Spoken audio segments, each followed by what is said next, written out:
این اجساد متعلق مگس ها هستن، مگس های ناکام، مگس صاحبه، یعنی صاحب سبک این سبک امیر حسینه. آره صاحب سبکش منم. امیر حسین صاحب سبک مگس. بینندگان ما بگو چجوری مگس ها رو شکار میکنه، چه شکلی؟ باید بیایی دانشگاه شهر قدس. اسم نبر، نه که خواهد کسی فهم کنی. دانشگاه بوف.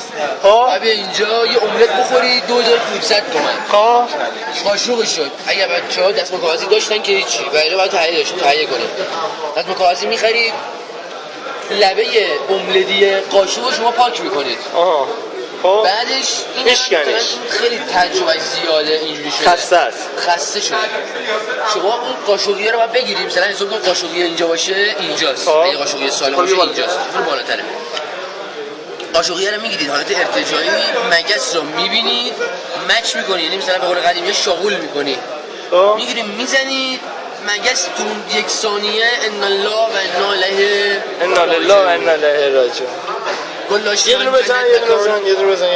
محبور یه مردار رو بزن. جسدات حرکت تمرینی بزن. یک مرده میزنیم. البته بگم همه اینا رو به همین شکل کشته. الان مرده‌ان دقیقاً همینطوری زد. همین دقیقاً اسم این سیامک جعفریه، داریم مرده زنی میکنیم به این صورت. بدبخت سیامک جعفری. باشه آقا دست شما درد نکنه.